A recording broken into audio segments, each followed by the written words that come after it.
Hello students, हमारा topic अभी currently चल रहा है excretory products and there elimination, जिसके अंदर हम ऑलमोस्ट इम्पॉर्टेंट पार्ट कंप्लीट कर चुके हैं। हमने किडनी को देखा, हमने किडनी के नेफ्रॉन को देखा, नेफ्रॉन की फंक्शनिंग देखी। देन उसके बाद हमने मोस्ट इम्पॉर्टेंट यूरिन फॉर्मेशन देखा। यूरिन फॉर्मेशन की हमने 3 स्टेप्स देखी थी, जिसका फर्स्ट स्टेप था अल्ट्रा फिल्ट्रेशन। अल्ट्रा फिल्ट्रेशन समझते समझते हमने रास मैकेनिज्म भी समझ लिया, एज वेल एज किस तरीके से हमारी बॉडी रेगुलेट करती है अनइवन कंडीशंस में, सो दैट यूरिन मज़ेदार बनता रहे। इसके बाद अल्ट्रा फिल्ट्रेशन के बाद जो हमारी नेक्स्ट 2 स्टेप्स होती हैं, that is tubular reabsorption and tubular secretion. कहानी क्या थी वो आज हमें यहाँ से शुरू करनी है। देखो, बहुत इंपॉर्टेंट टॉपिक है, बहुत ध्यान से सुनना है। चलिए let's start. Now see, urine formation start कहाँ से हुआ था भाई? एफरेंट आर्टरियोल से ब्लड आ रहा था। एफरेंट आर्टरियोल से ब्लड एंटर किया ग्लोमेरुलस में, मस्त नेट फिल्ट्रेशन प्रेशर मिला, ड्यू टू विच ब्लड इतना बावड़ा हो गया कि मैक्सिमम पार्ट ही उसने फिल्टर कर दिया अपना। फिल्ट्रेशन में कुछ ऐसे इमेजिन करो, आधे से ज़्यादा माल ब्लड का, बोले तो सिर्फ ब्लड सेल्स और मोटे मोटे प्लाज्मा प्रोटीन को छोड़ के सारे छोटे बंदे इस पार से उस पार पहुंच गए और इतने जोश में पहुंचे कि मैक्सिमम पार्टी क्या बना दिया उन्होंने? फिल्ट्रेट। और इसी स्टेप को तुम क्या बोलते हो? Ultra filtration. पहली बात क्लियर, माल को अपन को ही लूटना है, समझ रहे हो? बोमन कैप्सूल में आ गया, अब वो नेक्स्ट पार्ट में एंटर करेगा, that is renal tubule. Renal tubule क्या है? बेसिकली ट्यूब जैसे स्ट्रक्चर है, इनमें ये फिल्ट्रेट मूव करेगा और इस फिल्ट्रेट को जैसे जैसे मूवमेंट मिलेगा ना भाई, ट्यूब्यूल जम के इसमें से अपना सामान वापस से ले लेंगी। जब अपना सामान लेंगी तो वापस से लेने के बाद वो किधर डाल दिया जाएगा? आपकी पेरीट्यूबुलर कैपिलरी में, क्योंकि अल्टीमेटली यार पेरीट्यूबुलर कैपिलरी यहाँ से निकल के कहाँ एंटर करने वाली है? Your main blood stream. ठीक। और तीसरी स्टेप जो कि पैरेलल चलेगी, तुम्हें समझना पड़ेगा कि tubular reabsorption and tubular secretion दोनों पैरेलल होते हैं, समझ रहे हो? ऐसा नहीं है पहले तुम रीएब्जॉर्प्शन पढ़ोगे फिर तुम सीक्रेशन पढ़ोगे, दोनों साथ के साथ चलता जाता है। एक हाथ दे एक हाथ ले, एक हाथ दे एक हाथ ले, ऐसे चलता है। ट्यूबुलर सीक्रेशन में क्या होता है? जितना भी ब्लड इफेरेंट आर्टरियोल से यहाँ से चलता भाई कहाँ पहुँच गया था? आपकी इधर की साइड पेरीट्यूबुलर कैपिलरी में।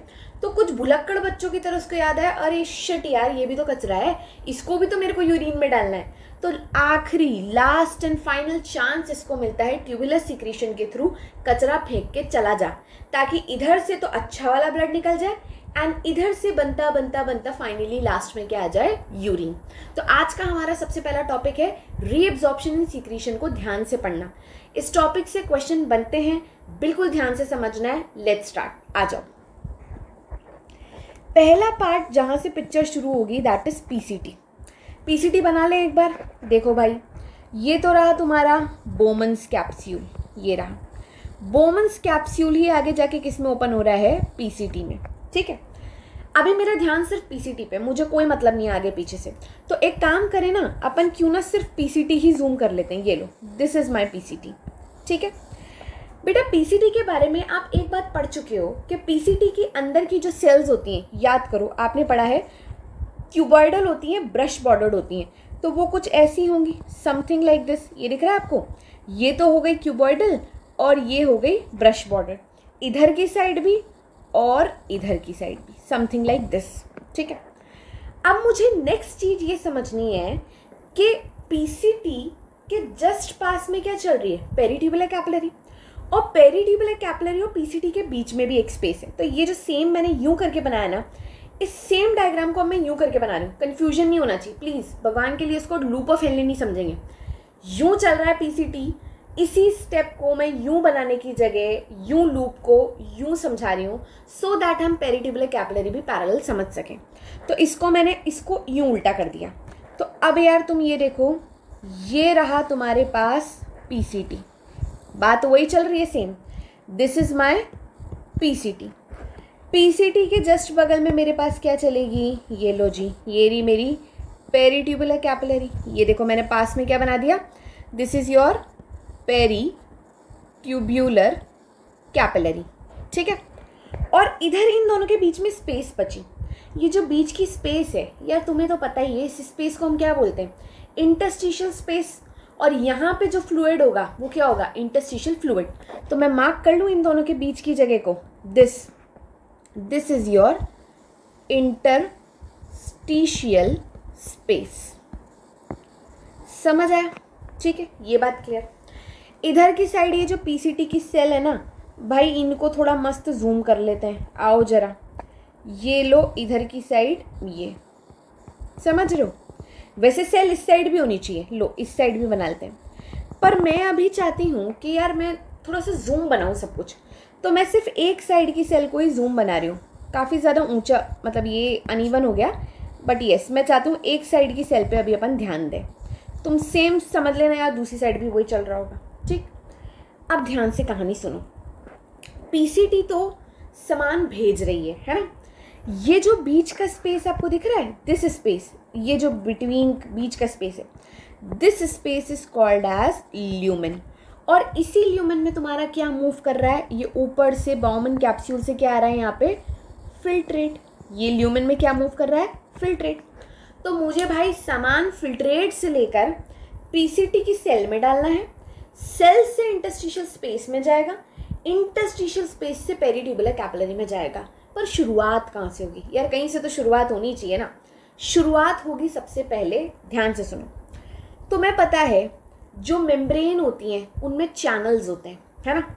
ये वाली साइड की जो मेम्ब्रेन है, आपको दिख रही है, दो मेम्ब्रेन है, एक इधर की साइड की मेम्ब्रेन चल रही है, एक इधर की साइड की मेम्ब्रेन चल रही है।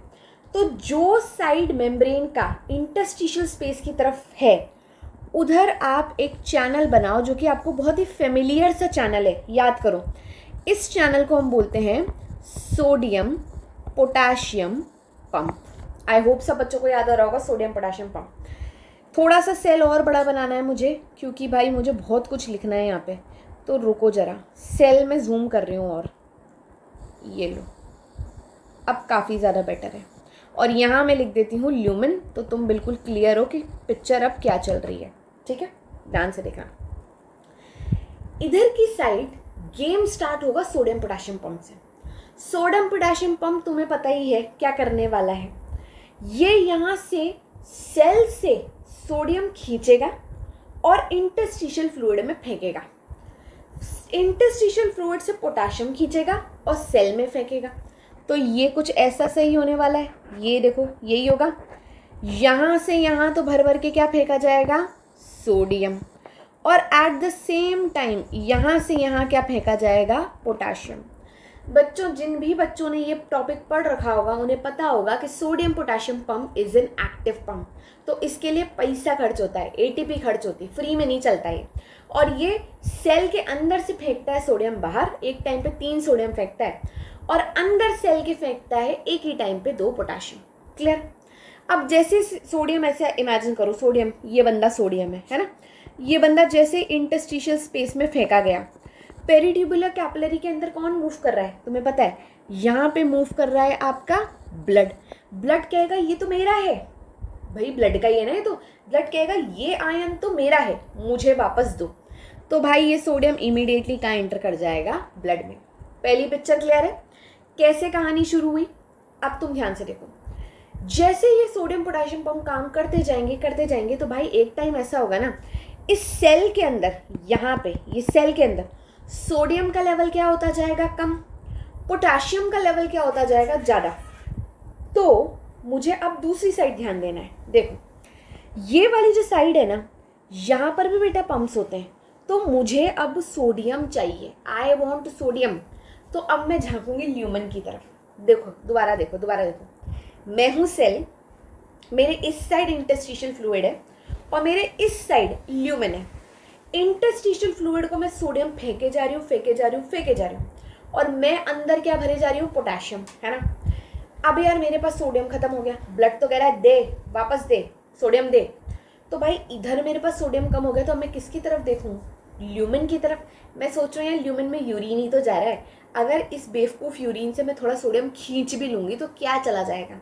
तो बेटा अब तुम्हारे ही यूरिन को लूटने वाले हो। हालांकि अभी तक तो तुम इसे यूरिन ही फिल्ट्रेट बोल रहे हो, पर मैं तुम्हें बता रही हूँ कि असली वास्तविकता it is urine only ultimately. आप अब यूरिन की तरफ देखोगे और सोचोगे क्यों ना मैं सोडियम यहाँ से लूट लूँ, यहाँ से लूट के यहाँ दे दूँ। यहाँ से लूटूं, यहाँ दे दूं, समझ गए। तो भाई यहाँ पर अब आपका पंप शुरू होता है। ये लो जी, यहाँ पर भी पंप होते हैं, खूब सारे पंप होते हैं, मज़ेदार पंप होते हैं बहुत सारे। तो तुम क्या करते हो, यहाँ से ल्यूमन से सोडियम लूटते हो। तो बेटा ये लो जी, तुमने ल्यूमन से क्या लूट लिया, सोडियम, ठीक है। पर सोडियम जब अंदर आएगा तो तुम्हें एट द सेम टाइम बाहर कुछ डालना भी पड़ेगा। तो इस बार सोडियम पोटेशियम पंप नहीं है। तुम्हें पता है, मजाक की बात है, तुम पूरे सिलेबस में सोडियम पोटेशियम पंप भी पढ़ते हो, पर भाई बहुत सारे पंप होते हैं, बहुत सारे पंप होते हैं। तो इसमें तुम सोडियम अंदर लेके उसी टाइम पे फेंक देते हो हाइड्रोजन आयन, H+ आयन। तुम कितने शाणे हो यार, ध्यान से समझो। तुमने एक हाथ सोडियम ले लिया, तुम्हें याद है तुम बोलते हो तुम्हारा यूरिन एसिडिक होता है, or urine is acidic in nature. और एसिडिक वो इसलिए ही होता है क्योंकि तुम क्या करते हो, सोडियम छीन के H+ आयन फेंकते जाते हो। और भाई H+ आयन किसी चीज़ को एसिडिक बनाएगा ना, तभी आपका यूरिन एसिडिक होता है। Step number 1 clear. तुमने क्या किया, ध्यान से सुनो, मैं यहाँ पर एट द सेम टाइम लिखूंगी कि तुमने अभी तक क्या रीएब्जॉर्प्शन किया है। देखो, अभी तक पूरी पिक्चर में आपने एक चीज़ रीएब्जॉर्प्शन भी की है क्योंकि तुमने ल्यूमन से लूटा है, और एक चीज़ बेटा आपने ल्यूमन को डाली भी है। जो डाली है वो सीक्रीशन कहलाएगी, जो ली है वो रीएब्जॉर्प्शन कहलाएगी। तुमने लिया तो क्या था, सोडियम, तो आपने रीएब्जॉर्प्शन किसका किया है, सोडियम का। एट द सेम टाइम आपने सीक्रीशन किसका किया, H+ का। पहली बात समझ आई। यही H+ आपके यूरिन को क्या बनाने वाला है, एसिडिक। समझ गए। आ जाओ भाई, नीचे आओ, नीचे आओ। ये टॉपिक थोड़ा सा है ना, समझना ध्यान से, क्योंकि ये ट्रिकी है। और अगर तुम ये समझ लोगे ना तो तुम्हें रटना नहीं पड़ेगा कि क्या चीज़ लेनी है, क्या चीज़ देनी है। आ जाओ नेक्स्ट बात पे। भाई तुम ये इतना सारा पोटाशियम भी तो फेंक रहे हो, सेल क्या इसका अचार बनाएगी, नहीं ना। सेल को लगता है यार पोटाशियम भी बढ़े जा रहे, क्या करूं, फेंक दूं क्या ल्यूमन में। तो फिर हमारे पास उपाय है, यस। तो भाई एक और पंप लगाओ। देखो ये एक और पंप लगाओ। ये पंप क्या करेगा, सुनो, ये पंप भाई साहब पोटाशियम बाहर फेंकता जाएगा। सोडियम पोटाशियम पंप नहीं बनाया मैंने, सिंपल पंप बनाया है। ये पोटाशियम बाहर फेंकता जाएगा पैरेलली। यार बहुत सारा पोटाशियम, फेंको फेंको फेंको फेंको। ये लो, नेक्स्ट सीक्रेशन मैंने किसकी कर दी, पोटाशियम की। पिक्चर 1 क्लियर है। एक बार दोबारा। ब्लड कह रहा है मुझे मेरा सोडियम लौटाओ। पिक्चर शुरू हो रही है इस साइड से। इस साइड बोले तो जो मेम्ब्रेन इंटरस्टिशियल स्पेस को फेस कर रही है, वहाँ पे तुमने क्या फंसा दिया, सोडियम पोटाशियम पंप। इधर से सोडियम उठा के फेंका, ब्लड ने अपना सोडियम खींच लिया। इधर से तुमने पोटाशियम सेल के अंदर फेंका। सेल कह रही मेरे पास सोडियम नहीं बचा, अब मैं ल्यूमन से लूँगी।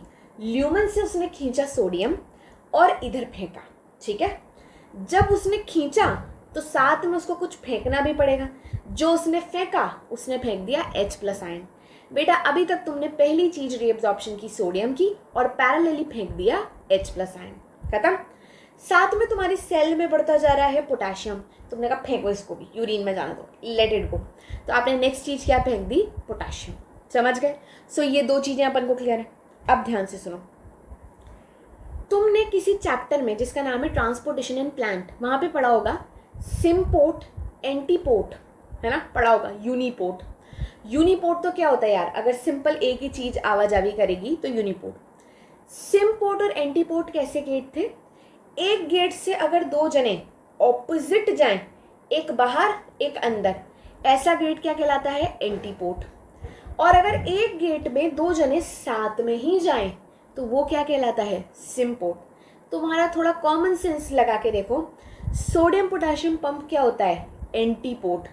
ये दिख रहा है तुम्हें, सोडियम एंड H+, ये भी क्या होता है, एंटीपोर्ट। तो हालांकि ये तो मैं एडिशनल बता रही हूँ, इससे कोई क्वेश्चन नहीं आने वाला, पर मैं लिख देती हूँ ना, मैं तुम्हारे क्या जा रहा है नोट कर लो। एंटीपोर्ट का एग्जाम्पल देखो, H+ आयन, सोडियम, क्योंकि एक तरफ से एक तरफ से H+ आयन बाहर फेंका जा रहा है, एक तरफ से सोडियम अंदर लिया जा रहा है, तो दोनों की डायरेक्शन ऑपोजिट है, ठीक है। चलो नेक्स्ट आते हैं। अब मैं सेल दूसरी बना रही हूँ एक और। अब क्या होता है, ये सोडियम ना बहुत ही भलाई का काका बनता है। मतलब इसको लगता है मैं तो जाऊंगा, मैं दूसरे लोगों को भी लेके जाऊंगा, मतलब ना मुखिया है ये एक तरीके से। इस पूरे गेम का लीडर कौन है, सोडियम। अब बेटा सोडियम क्या करता है, नेक्स्ट चीज, पोटाशियम सोडियम पंप तो चले जा रहा है ना, तो आपकी लगातार अंदर सेल के अंदर ना सोडियम की कमी है, जो कि आप बार बार पूरी करोगे ल्यूमेन से सोडियम लेकर। सेकेंड टाइप का एक और पंप होता है यहाँ पे। कौन से कलर से बनाए?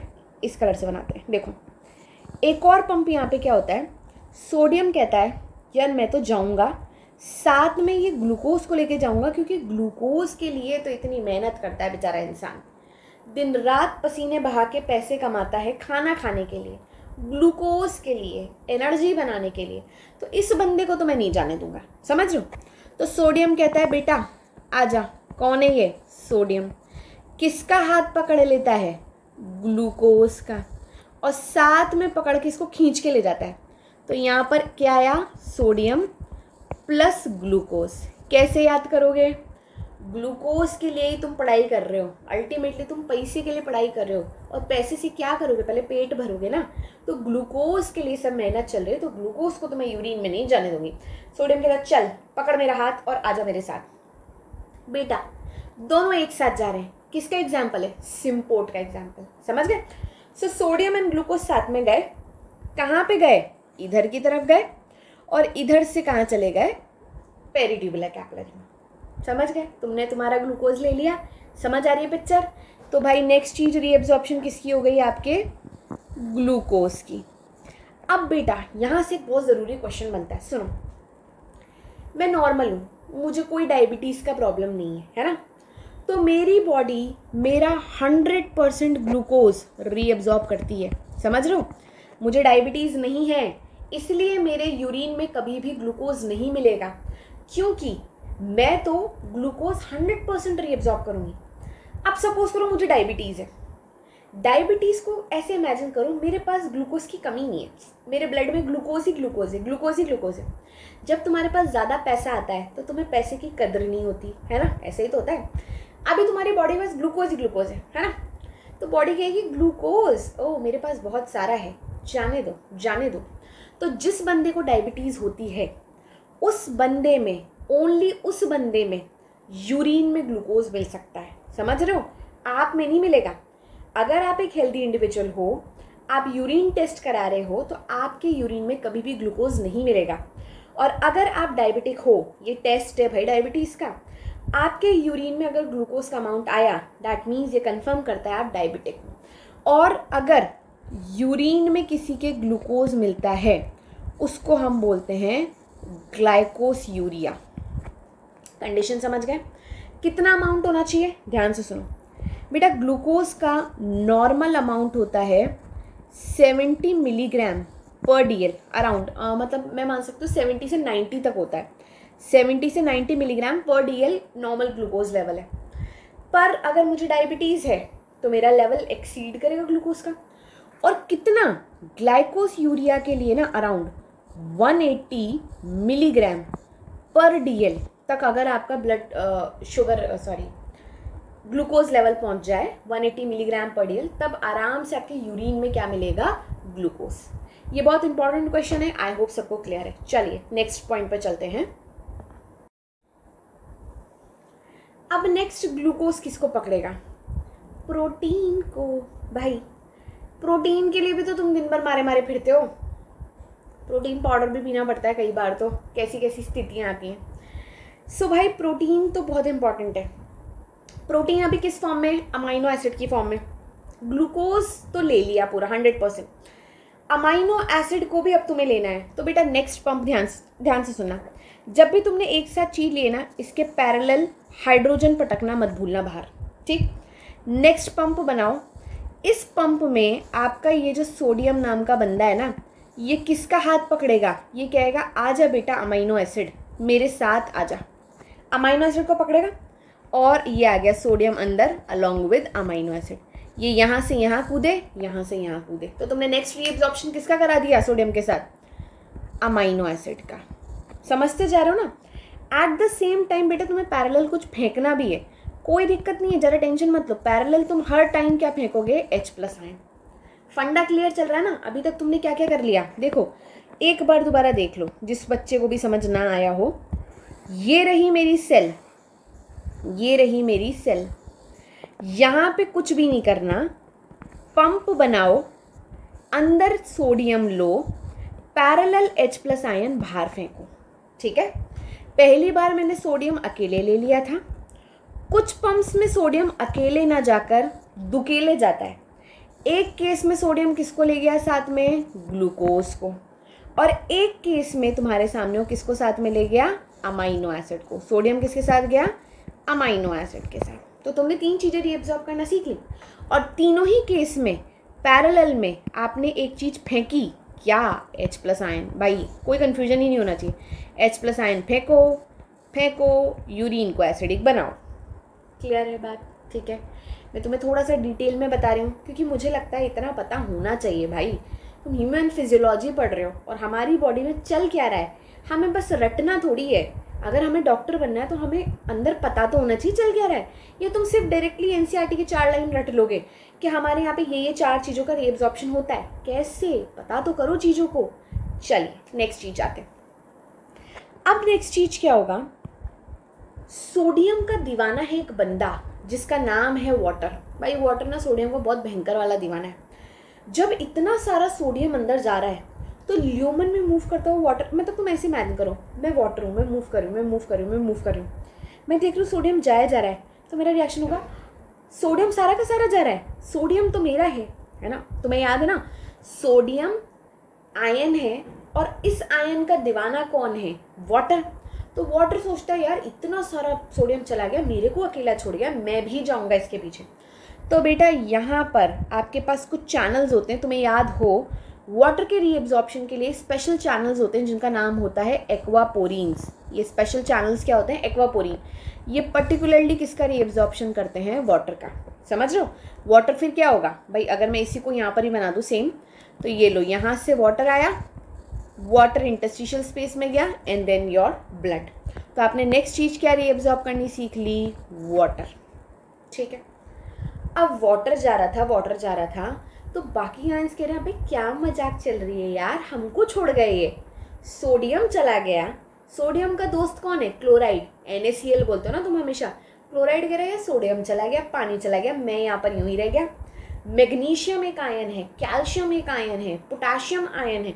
ये सारे आयन सोचते हैं यार ये हमको तो छोड़ के ही चले गए, तो बराबर इनको भी मुझे रीअब्जॉर्ब करना है। तो बेटा यहाँ पर आपका इसी जगह पर आप बस एक लास्ट चीज़ समझ लो कि यहीं से आपके पास अलग अलग चैनल्स होते हैं आयंस को लेने के। लो जी, आयंस यहाँ आए, इंटरस्टिशियल स्पेस में आए एंड पेरिट्यूबुलर कैपिलरी में चले गए। क्लियर है, तो लास्ट चीज़ मैंने यहाँ पे क्या ले ली, आयंस। पिक्चर दोबारा लिंक करो, सोडियम की कमी थी, सोडियम लो, हाइड्रोजन आयन फेंको। सोडियम कह रहा है मैं अकेले ना जाऊंगा, ग्लूकोज को लेके जाऊंगा। 100% रीएब्जॉर्प्शन अगर आप डायबिटिक नहीं है तो। सोडियम अलॉन्ग विद ग्लूकोज गया, ठीक। तीसरी बार उसने किसको पकड़ा, amino acid, sodium along with amino acid गया। पानी कह रहा है सोडियम तुम अकेले जा रहे हो, मैं भी चलूंगा। पानी एज इट इज रीएब्जॉर्ब हो गया। पानी और सोडियम को जाता देख बाकी आयंस का दिमाग खराब हो गया, अबे यार हमारे बिना जा रहे हैं तो ये आयंस भी पीछे पीछे फॉलो करेंगे। यहाँ तक की पिक्चर आई होप सबको क्लियर है। बेटा अब इस पिक्चर में तुम इन आयंस के नाम ज़रा याद कर लो। क्लोराइड भी होगा तो मैग्नीशियम भी होगा तो कैल्शियम भी होगा और मज़ेदार बात पोटेशियम भी होगा। तुम्हारा दिमाग खराब। अभी तो मैं कह रही हूँ पोटेशियम सीक्रेट हो रहा है, अभी मैं कह रही हूँ पोटेशियम रीएब्जॉर्ब हो रहा है। बेटा दोनों होता है, सुनो ध्यान से। पोटेशियम सीक्रेट भी होता है, पोटेशियम रीएब्जॉर्ब भी होता है। पर एग्जाम में जब क्वेश्चन आएगा तो मुझे क्या लिखना है, पोटेशियम सीक्रेट होता है कि रीएब्जॉर्ब होता है। सुनो, पोटेशियम सीक्रीशन ज़्यादा होती है एज कंपेयर टू रीएब्जॉर्प्शन। जितना पोटेशियम रीएब्जॉर्ब नहीं होता ना, उससे कई ज़्यादा पोटेशियम तुम सीक्रेट करते हो। और अगर अमाउंट ऑफ सीक्रीशन ज़्यादा है तो बेटा प्रैक्टिकली मुझे इसको सीक्रीशन में डालना चाहिए। समझ गए। एक और चीज़ सुनो, मज़ेदार बात। अमोनिया नाम का बंदा सुना है, गंदा बदबू वाला, सबसे खतरनाक टॉक्सिक वेस्ट। तुम्हारे पास थोड़ा सा तो अमोनिया भी होता है ना, तो भाई तुम्हारी बॉडी कहती है अगर अमोनिया है ना फेंक दो इसको, तो फेंक दो, बिल्कुल दफ़ा करो। तो यहीं के यहीं अगर आपके इधर की साइड सपोज करो ब्लड में थोड़ा सा भी अमोनिया रह गया ना, थोड़ा सा भी अमोनिया रह गया, तो लास्ट एंड फाइनल चांस देके ले जी, लो लो लो लो लो इसको बाहर फेंको, अमोनिया को बाहर फेंको। तो बेटा एक सीक्रीशन आपने किसकी कर दी, अमोनिया की।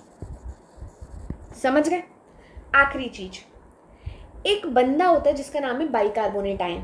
तुम्हें पता है क्या होता है? HCO3 minus bicarbonate ion. ये बाइकार्बोनेट आयन बहुत इंपॉर्टेंट है क्योंकि तुम्हारी बॉडी के लिए ना एक तरीके से तुम्हारी बॉडी का ब्लड का एसिड बेस बैलेंस मेंटेन करता है। तुम कर रहे हो ना यार, तुम H+ फेंक रहे हो कंटिन्यूसली और बाइकार्बोनेट आयन ले रहे हो, तो तुम एसिड बेस बैलेंस बना रहे हो ना ब्लड का। सो आप H+ तो फेंकोगे और बाइकार्बोनेट लोगे, सो दैट आपका एसिडिक बेसिक बैलेंस बना रहे। ठीक है? सो अब अगर मैं सम अप करूं तो मैंने बेटा पीसीटी का रीअब्जॉर्प्शन भी समझा दिया तुम्हें, सीक्रेशन भी समझा दिया। सीक्रेशन क्या करनी है, चलो एनसीईआरटी से रीड करते हैं फटाफट।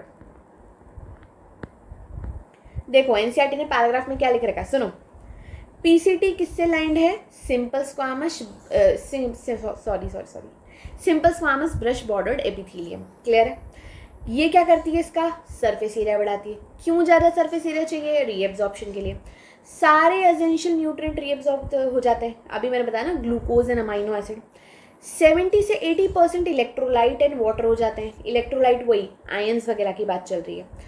ये पीसीटी जो है ये आपका पीएच एंड आयनिक बैलेंस भी बनाए रखता है। कैसे? H+ आयन फेंक रहा है, बाइकार्बोनेट ले रहा है। समझ रहे हो? एनसीईआरटी ने जो छोटी छोटी बातें लिखी उसी को मैंने तुम्हें डिटेल में समझाया है। नेक्स्ट चीज़ देखो, यहाँ पे सेलेक्टिव सीक्रेशन होता है हाइड्रोजन आयन का, पता है, अमोनिया का पता है, पोटेशियम आयन का पता है, और एट द सेम टाइम हम एब्जॉर्प्शन करते हैं बाइकार्बोनेट का। आई होप ये पैराग्राफ बिल्कुल क्रिस्टल क्लियर है। इसी के साथ एनसीईआरटी का ये डायग्राम भी देख लो बेटा। एक साथ अगर इस डायग्राम को देखोगे ना तो कतई समझ नहीं आएगा, और ये डायग्राम भी आ सकता है नीट में। तो ये देखो तुम्हारा पीसीटी वाला सेगमेंट है, दिख रहा है तुम्हें पीसीटी? जो एरो, ध्यान से देखो, पहले तो एरो देखना समझो। जो एरो इस ट्यूब्यूल के अंदर की तरफ जा रहा है वो है ट्यूबुलर सीक्रेशन, और जो ट्यूब्यूल से बाहर जा रहा है वो है ट्यूबुलर रीअब्जॉर्प्शन। क्योंकि बेटा जो भी चीज़ यहाँ पे आएगी वही तो अल्टीमेटली पेरिट्यूबुलर कैपिलरी में जाएगी। ठीक है? सो आप देखो, ट्यूबुलर रीअब्जॉर्प्शन बाइकार्बोनेट का, आयंस का, वाटर का, न्यूट्रिएंट का, K+ का। मैंने कहा था ना एनसीईआरटी ने तुम्हें चकमा दे रखा है। K+ तुम अभी एब्जॉर्ब भी करोगे और तुम K+ फेंकोगे भी सही। देखो यहाँ पे फेंक भी रहे हो, इसलिए डरना नहीं है। एग्जाम में अगर क्वेश्चन आ जाए ना तो आप पोटेशियम का सीक्रेशन कराओगे, रीअब्जॉर्प्शन मत करवाना। समझ गए? नेक्स्ट आओ, 3 चीज़ें फेंकनी है। पोटेशियम फेंकना है, हाइड्रोजन आयन फेंकने हैं, एंड अमोनिया फेंकना है। आई होप पीसीटी बिल्कुल क्लियर है। चलो नेक्स्ट स्टार्ट करते हैं अब अपन लूप ऑफ हेनले। अब इसके साथ पीसीटी का रोल खत्म। जब ये पूरा का पूरा फिल्ट्रेट मैक्सिमम 70 to 80% तो चीज़ लुटवा चुका, इसके बाद ये एंटर करेगा लूप ऑफ हेनले में। बेटा लूप ऑफ हेनले की जो कहानी है वो बहुत इंपॉर्टेंट है। अगर तुम्हें लूप ऑफ हेनले की कहानी समझ नहीं आई ना तो तुम्हें काउंटर करंट मैकेनिज्म समझ नहीं आएगा, और अगर काउंटर करंट मैकेनिज्म समझ नहीं आया तो पूरा फ्लॉप शो है। तो लूप ऑफ हेनले की कहानी तो बहुत ध्यान से सुननी है, ध्यान से सुनना, समझना। पहले देखो, अभी तक की जो आप कहानी पढ़कर आए हो, आपने पीसीटी में क्या चीज़ लूटा लाटी हो रही है वो सब समझ गए। बेटा पीसीटी जो है, अगर मैं इसको दोबारा तुम्हारे सामने बनाऊं तो कुछ ऐसा ही है। ये रहा तुम्हारा बाउमन कैप्सूल, ये रहा तुम्हारा PCT, and this is your loop of Henley. ऐसा सही हो रहा है लूप ऑफ हेनले? याद करो, तुमने ये बात पढ़ रखी है कि ये लूप ऑफ हेनले आपका कौन से रीजन में लाया करता है? This lies in your cortex region, upper वाला part, and loop of Henle lies in your medulla region. ये बात आप पढ़ चुके हो। अब ध्यान से सुनो, ब्लड के अंदर आयंस एंड वाटर का कुछ बैलेंस होता है ना? और वो कितना होता है वो तुम वैल्यू याद कर लो। सुनो कितना होता है ब्लड का, आपका जो बैलेंस होता है, ऑस्मोटिक कॉन्सेंट्रेशन होता है, that is 300 milli osmole per litre. किसका बताया? ये तो मैंने तुम्हें ब्लड का। अब बेटा जो फिल्ट्रेट बना वो तुमने किससे बनाया? ब्लड से बनाया। अगर मैंने फिल्ट्रेट भी ब्लड से बनाया है तो मेरा फिल्ट्रेट का ऑस्मोटिक कॉन्सेंट्रेशन कितना होएगा? यहाँ पर आकर अगेन 300 मिली ऑस्मोल पर लीटर। क्लियर? ये 300 मिली ऑस्मोल पर लीटर की कॉन्सेंट्रेशन लेके कहाँ पे एंटर किया था?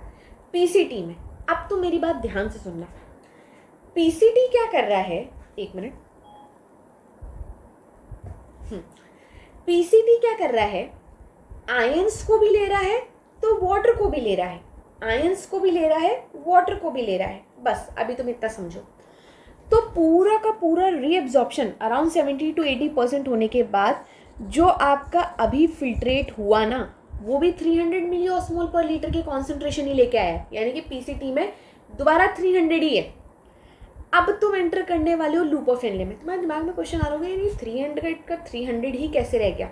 कोई टेंशन की बात नहीं है, इसका जवाब मैं तुम्हें कल दूंगी, ऐसा क्यों हुआ। पर आज तो तुम इतना ही समझो, यहाँ पे भी 300 था, यहाँ पे भी 300 है, and now you are going to enter loop of Henley.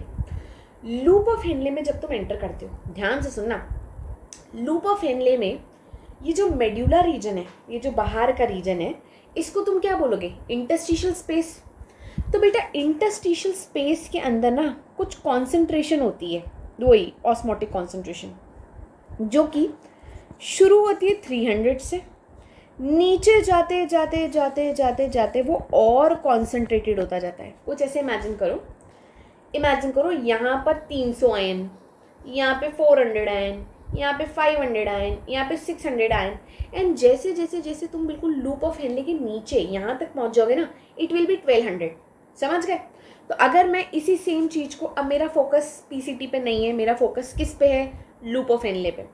तो बेटा लूप ऑफ हेनले का तुम्हें पता है हिसाब, this is called as descending loop of Henle, this is called as ascending loop of Henle, है ना। तो डिसेंडिंग और असेंडिंग को ध्यान से सुनना। देखो भाई, अभी मैं सिर्फ डिसेंडिंग ले रही हूँ, असेंडिंग को भी मारो गोली।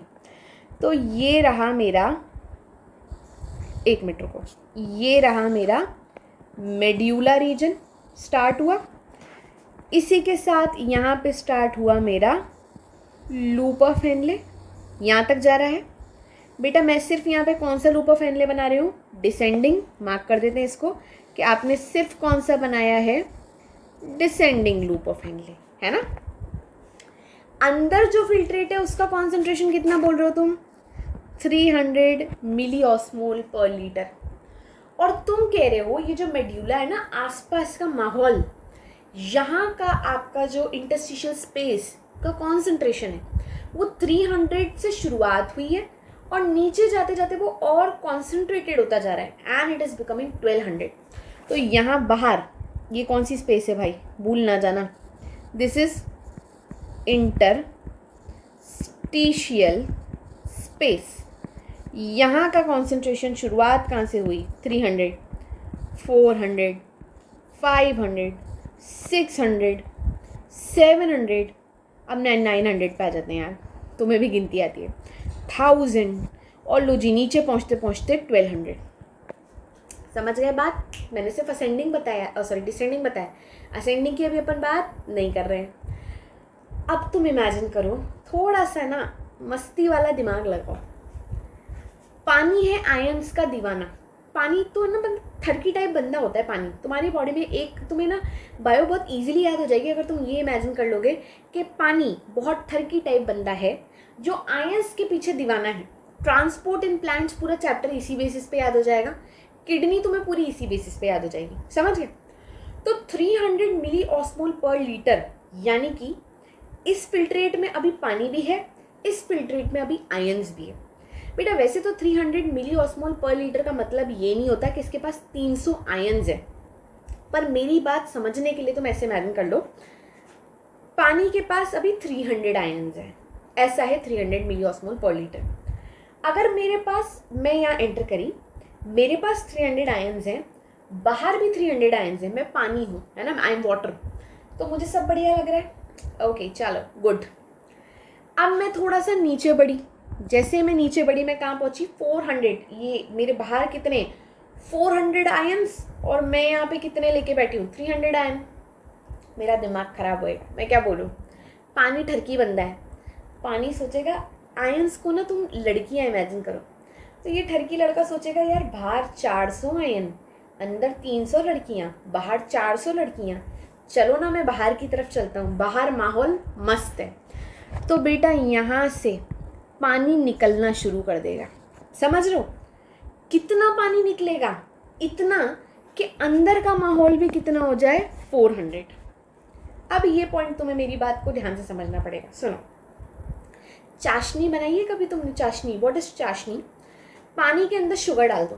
सपोज करो बेटा ये मैंने एक भगोनी ली, भगोनी के अंदर मैंने पानी डाला और मैंने चाशनी शक्कर डाल दी।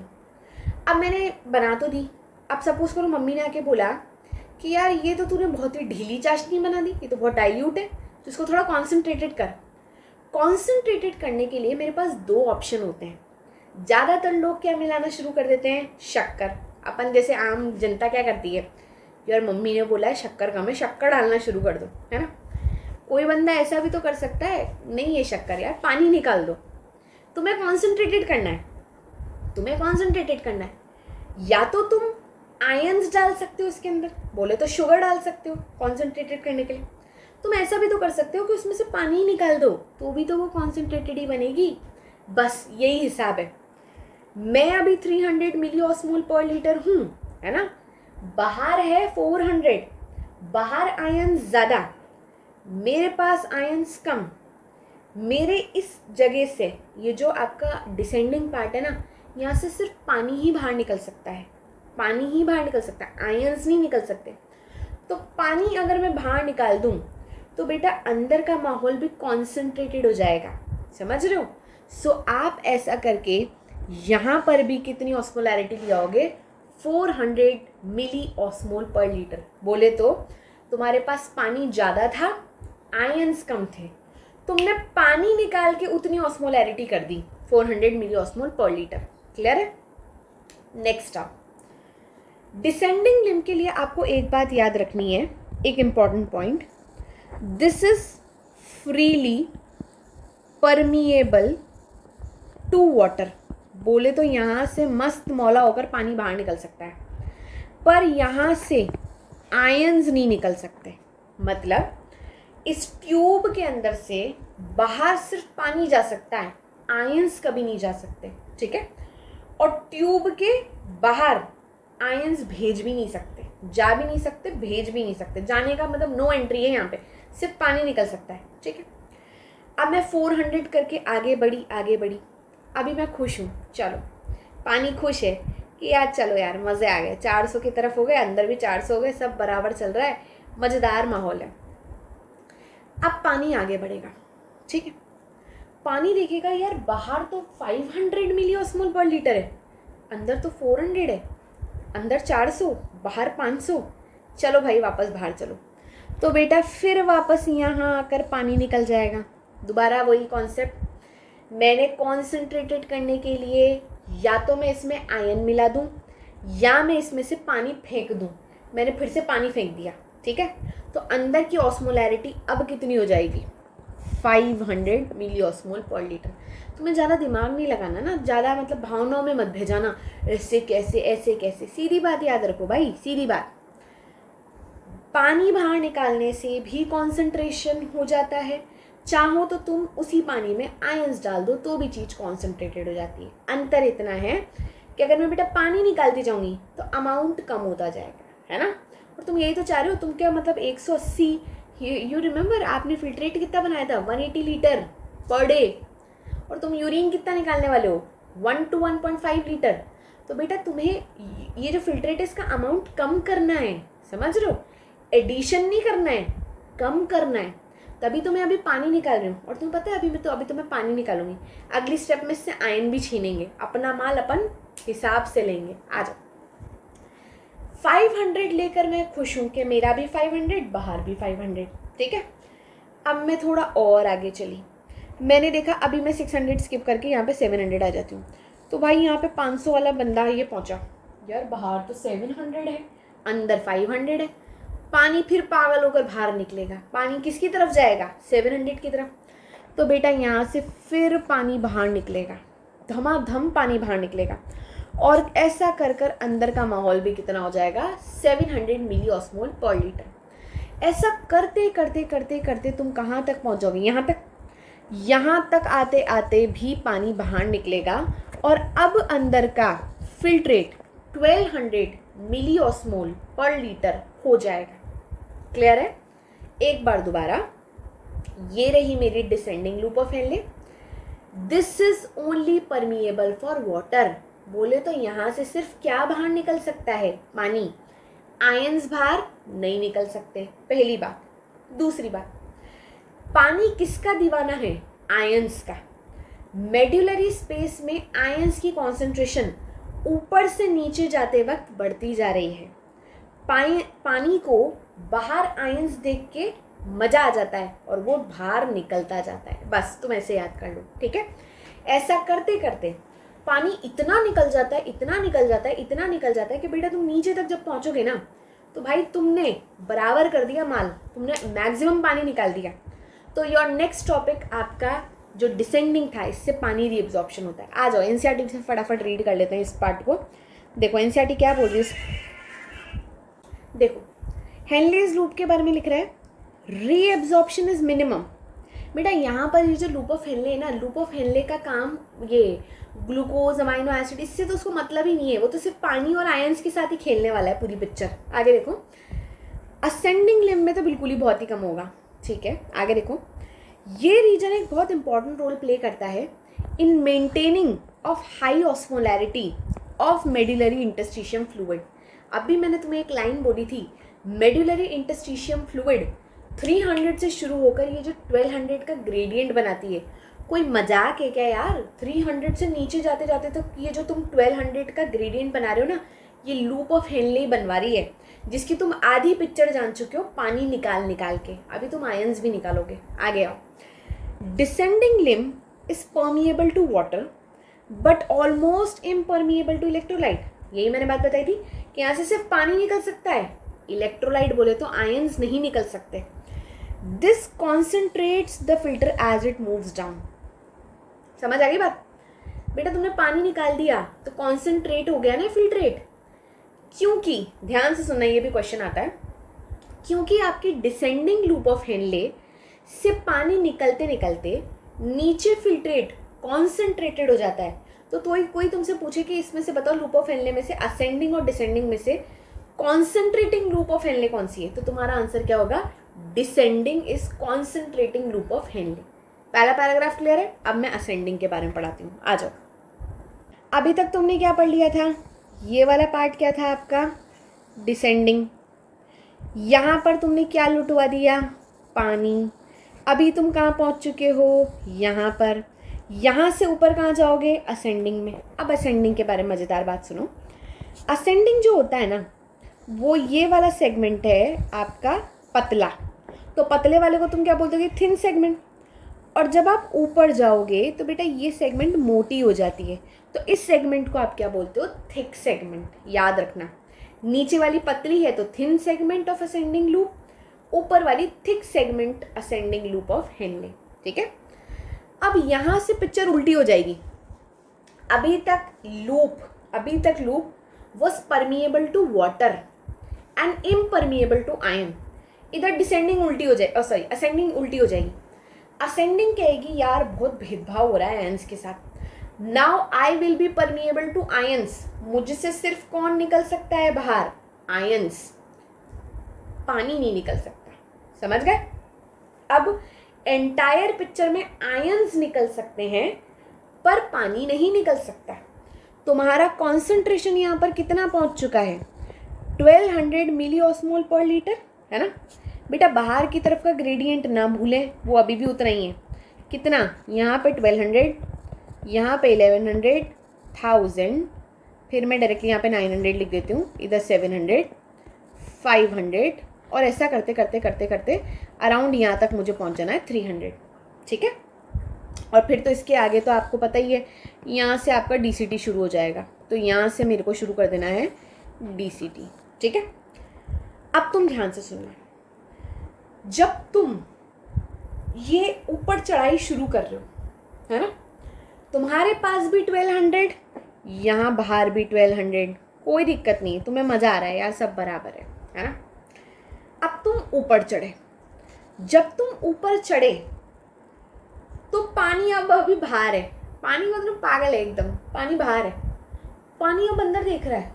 ओ शिट मैन, अंदर 1200, मैं तो इधर 1100 पे बैठा हूँ, मेरे को अंदर जाना है यार, अंदर ज़्यादा माहौल है, अंदर ज़्यादा लड़कियाँ हैं।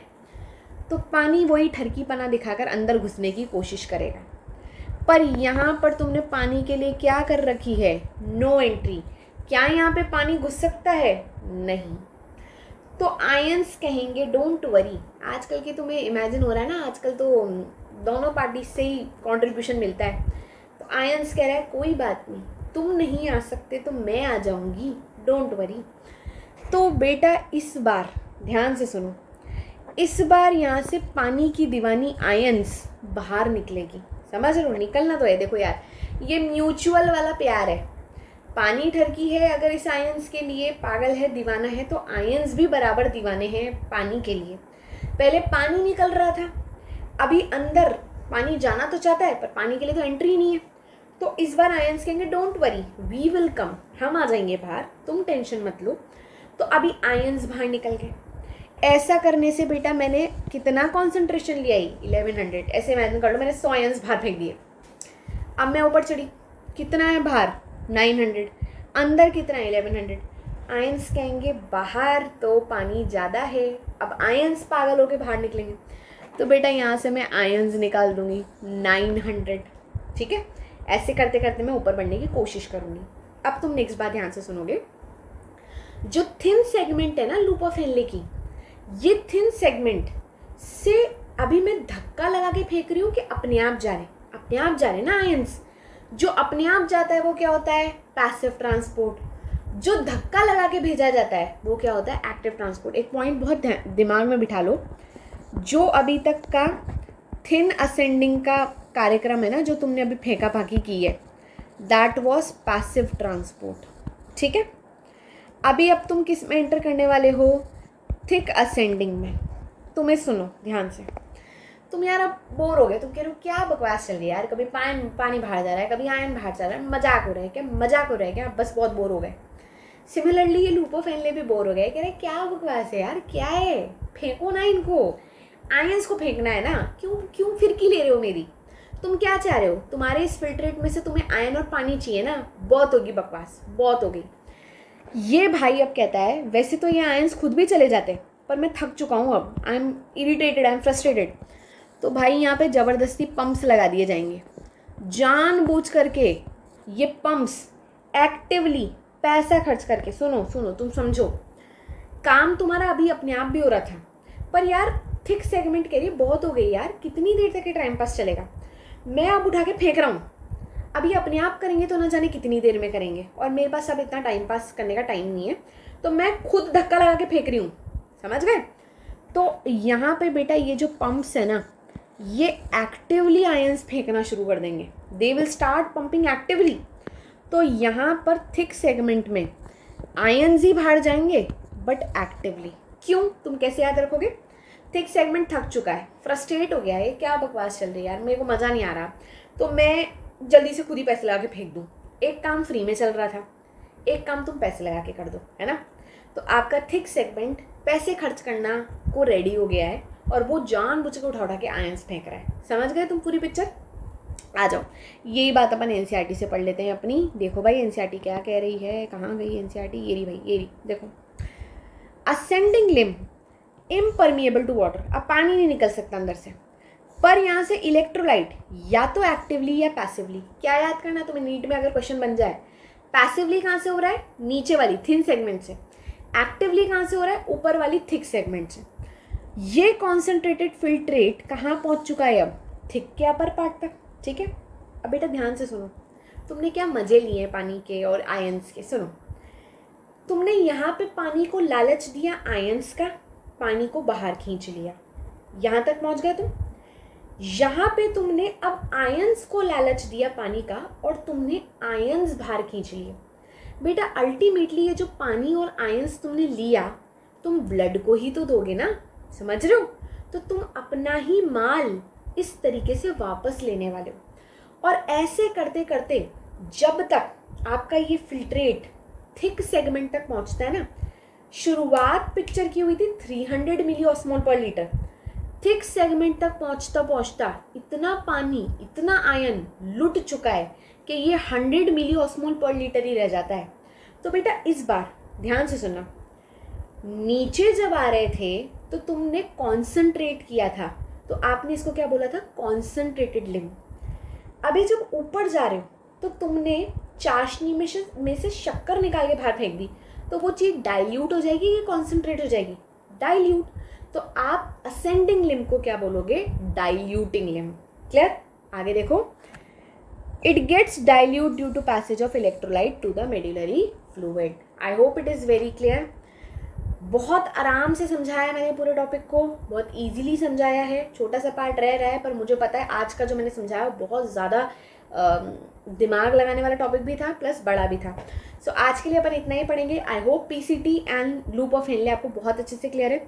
लूप ऑफ हेनले बहुत अच्छे से पढ़कर आना, क्योंकि इसी को ही देखकर आपको मैं नेक्स्ट टॉपिक समझाऊंगी, काउंटर करंट मैकेनिज्म। ठीक है? तो बच्चों, आज की वीडियो अगर अच्छी लगी हो then please like it as well as comment भी करा करिए। Thank you so much for watching this video.